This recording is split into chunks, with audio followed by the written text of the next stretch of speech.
Un plaisir de vous retrouver aujourd'hui, mesdames et messieurs. Bienvenue sur SICA et dans le journal de l'économie. Élection d'un nouveau président du patronat en Mauritanie. Il s'agit de l'homme d'affaires Zeyne El Albidine Ould Cheikh Ahmed.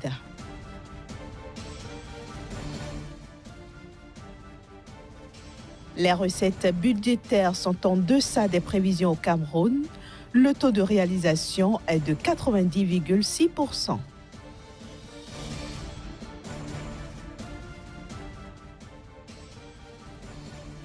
Enfin, l'Arabie saoudite et les Émirats arabes unis ont introduit une nouvelle TVA sur leur territoire.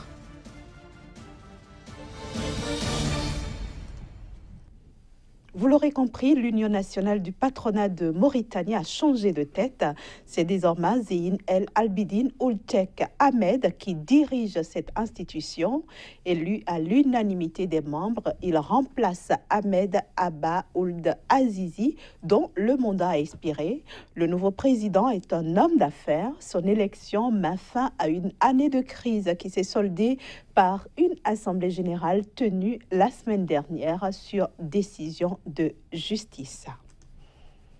Toujours en ce qui concerne la Mauritanie, une nouvelle monnaie est entrée en circulation sur le territoire. Ce lancement a même obligé de nombreuses banques à ouvrir exceptionnellement leurs guichets aux clients le 1er janvier. C'est le président Mohamed Ould Abdelaziz lui-même qui a annoncé la mesure lors de la célébration de la fête nationale le 28 novembre. Selon l'autorité, la mise en circulation de la nouvelle monnaie permettra à l'Ouguiya de reprendre place dans les transactions financières, de protéger le pouvoir d'achat du citoyen et de réduire la quantité de la monnaie en circulation. À partir du 1er janvier 2018 donc, 10 Ouguiya deviennent 1 Ouguiya. Un calendrier a été établi pour le retrait des anciens billets et pièces. La Banque centrale de Mauritanie, à qui incombe cette mission, va commencer par les plus gros billets, comme le billet de 5 000 d'ici le 31 janvier, ceux de 2 000 et 1 000 francs, respectivement 1 et 2 mois plus tard, les plus petites coupures d'ici juin. Cette nouvelle donne a des répercussions sur les institutions bancaires qui sont contraintes de reprendre tous leurs logiciels, les chéquiers et de reconfigurer leurs guichets automatiques pour les mettre en conformité avec l'Ouguiya nouveau. Les clients sont effectivement très réceptifs au changement de monnaie. Déjà hier à minuit, nous étions opérationnels pour effectivement servir cette nouvelle monnaie aux clients. Et on avait par exemple au niveau de l'agence Tevarzena une vingtaine de clients qui étaient là à minuit pour récupérer cette nouvelle monnaie. Donc je pense qu'il y avait aussi un besoin en cash à ce moment-là, mais il y avait aussi beaucoup de curiosité pour toucher enfin cette nouvelle monnaie. Je suis vraiment contente de tout ça, de participer à cette histoire, une vraie histoire de la Mauritanie, la première monnaie qui va se changer. Et voilà, vraiment, je crois que c'est une belle initiative pour nous tous en tant que citoyens.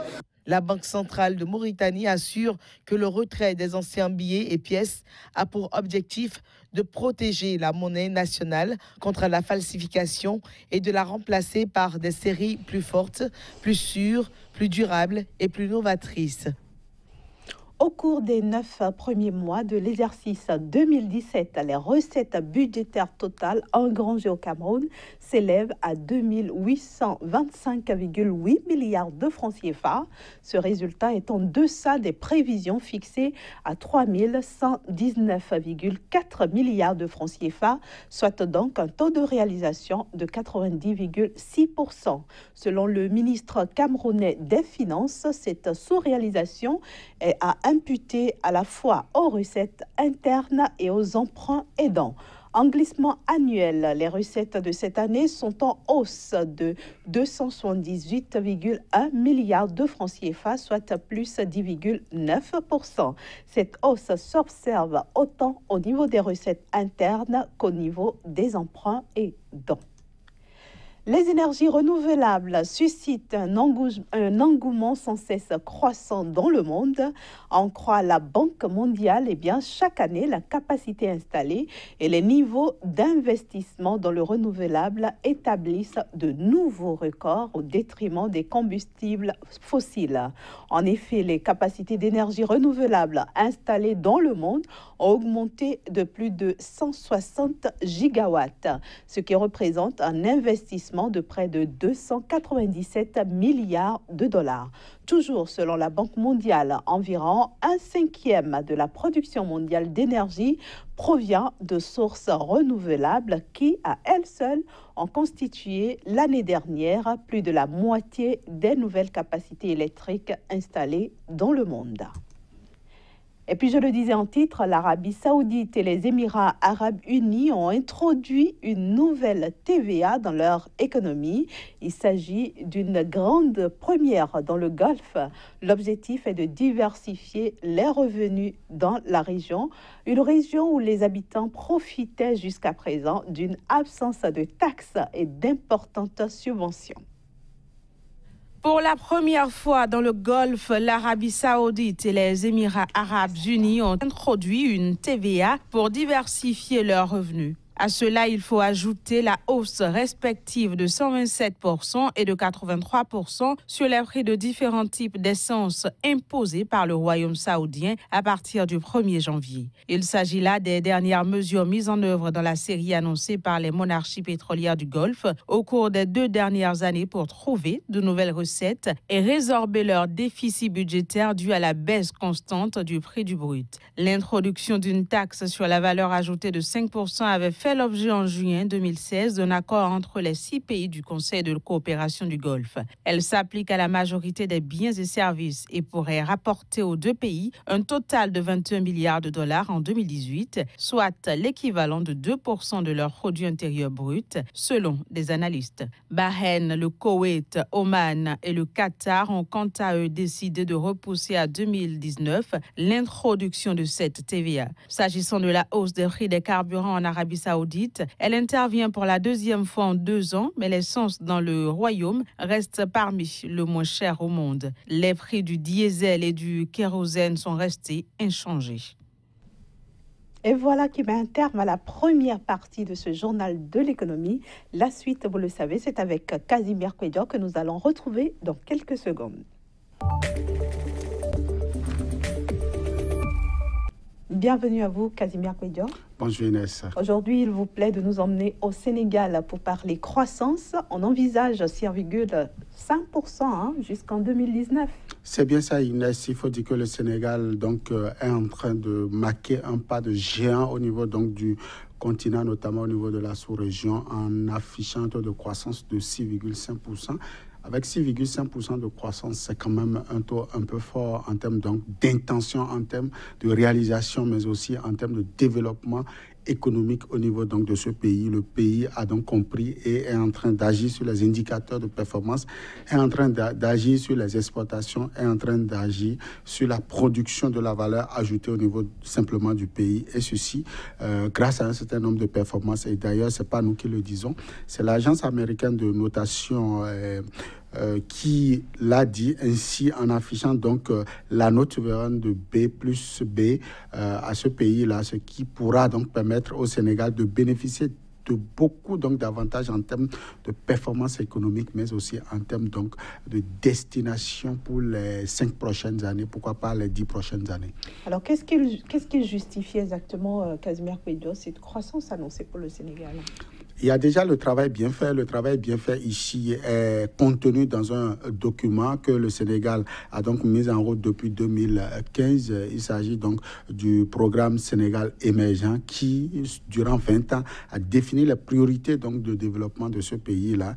Et le document est en route, est enfin mis en route pour pouvoir permettre au Sénégal d'améliorer sa performance économique. Ce document qui met un point d'honneur sur la production locale, notamment au niveau de l'agriculture, au niveau des infrastructures, permet aujourd'hui au Sénégal de tutoyer les 6,5%. Face à ce document, vous avez aussi une ambition du gouvernement sénégalais d'aller chercher dans le fin fond du sous-sol les ressources dont dispose le pays pour pouvoir développer son économie. Et le Sénégal a trouvé depuis un certain mois déjà le gaz naturel qui aujourd'hui est l'objet de beaucoup d'attention au niveau des pays du Golfe, mais aussi au niveau du vieux continent. Je veux parler de l'Europe. Face à tout cela, le Sénégal, pays donc producteur du pétrole, est également intéressé par les investisseurs. Alors, qu'est-ce qu'aujourd'hui le Sénégal peut tirer de ces avantages? C'est l'amélioration de ces infrastructures routières où on annonce déjà la réhabilitation des rails pour permettre au pays donc, de disposer d'infrastructures de transport adéquats, mais aussi la construction donc, de cet aéroport au niveau donc du pays pour pouvoir desservir le pays en termes donc de destination, en termes de tourisme. Donc voilà quelques belles intentions aujourd'hui qui donc offrent un mieux-être à l'économie du pays qui certainement pourra tirer bon profit au niveau donc du trésor, au niveau donc des recettes pour pouvoir faire face aux vicissitudes donc du développement. Alors Kazmi Pédio, comment expliquez-vous que les observateurs soient craintif, si je peux parler ainsi, quant à la redistribution des résultats issus des efforts que mènent les autorités sénégalaises? C'est bien ça, Inès. Il faut dire que l'agence américaine, donc Standard & Poor's, qui a classé donc le pays B+B, a donc eu un peu donc de réserve quant à la redistribution de la cagnotte financière, la redistribution donc des résultats issus de cette performance, parce que le Sénégalais vit autour de $1,000 pour le compte donc de l'année 2016 en ce qui concerne cette année donc de référence. Donc ça la redistribution ne rejaillisse pas encore dans l'assiette du Sénégalais, et ceci pour plusieurs raisons. La première raison, c'est que le taux de démographie est élevé dans ce pays-là. Le Sénégal n'arrive pas à contrôler donc la croissance démographique et la croissance du produit intérieur brut. Donc c'est un véritable problème aujourd'hui au Sénégal de pouvoir trouver une population qui se porte très bien, et donc il va falloir travailler sur cet indicateur, ou travailler pour diminuer donc la croissance démographique, ou bien travailler pour accroître les recettes afin que véritablement tous les Sénégalais soient bien logés. L'autre chose aussi qu'il faut noter, c'est que